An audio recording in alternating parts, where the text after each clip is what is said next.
মালটাল দিছে গেছে উস্তাদ। কটা গেছে 5 বস্তা। টাকা দিব কখন টাকা পয়সা রবিবার দিন সন্ধ্যায়। তাই ও কি রে জলিল, কি লাগবে? এই তো ওই যে শার্টটা লাগবে। ভালো আছেন কাকা? হ্যাঁ ভালো আছি। কথা তো যে কয়ে গেলাম না শার্টটার কথা কাকা, ওটা আনছেন নি? আর হচ্ছে ভালো সারলে আইছি তো লাগবো আর কি, দেন এর লেগা সকাল সকাল চলে আইছি। উস্তাদ ওই শার্টটা দিয়ে দেন। ওই মালটা দিমু যে আলাপ কর টাকা পয়সা নিয়েছেন দেখ জিজ্ঞেস কর। শোনো, একটা বাজারে নতুন সার আইছে, টাকা লাগবে কম কিন্তু লাভ হইবে বেশি, ফলন ডাবল। কাকা বুঝি নাই কথাটা, আমি যে মালটার কথা কইছি শার্টটার কথা কইছি ওইটা আনেন নাই?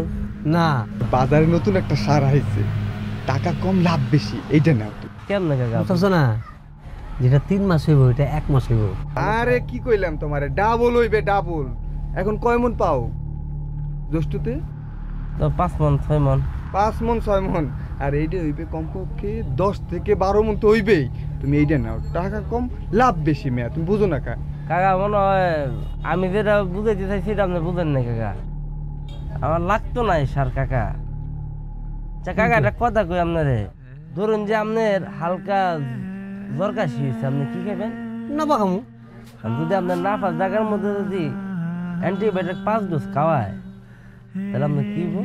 তাহলে তো ক্ষতি দিব, বিরাট ক্ষতি দিব, আপনি মারাও যেতে পারেন। হ্যাঁ তাহলে কাকা ভেজালটা কিন্তু আপনারাই কিন্তু শুরু করেন কাকা। আপনি আবার কি বলছেন যে আপনি আমার যে সারটা এখন দিবেন এই সারটার দাম কম, ফসল ভালো হবে, অল্প দিনে তো ফসলটা। হ্যাঁ অল্প দিন দেবো, তা দেবো। হ্যাঁ 2 মাসের আগের জিনিস আমি 1 মাস আগে পাবো, কিন্তু কাকা এটা তো উচিত না কাকা, এটা তো অন্যায় কাকা। কারণ এটা তো মাটি সহ্য করতে পারবো না, আমার মাটির ক্ষতি হইব। আর যে ফসলটা হইব এটা ফসল না, এটা ভেজাল, এটা বিষ, যেটা মানুষের ঘরে যাইব, মানুষের খাইব, মানুষের ক্ষতি হইব কাকা। তা কে লেগে আমরা মানুষের ক্ষতিটা করবো কয়? এগুলো করে কি লাভ কাকা?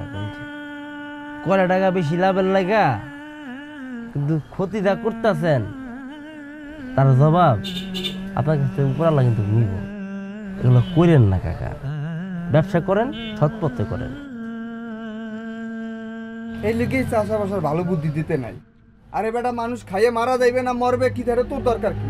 তোর হলো অল্প টাকায় কিভাবে বেশি ফসল উৎপাদন হয় সেইটা দেখ, যেটা ভালোই ভেইটা নেই। বুঝলো না দুই কলম পড়ছে না, এটা বেশি বুঝে। ঠিকই কইছে। অসৎ ব্যবসা করে হয়তো দুনিয়ার ভালো থাকা যাবে, কিন্তু পরপারে সেই সমস্ত জুলুমকারী ব্যবসায়ী পালানোর রাস্তা থাকবে না।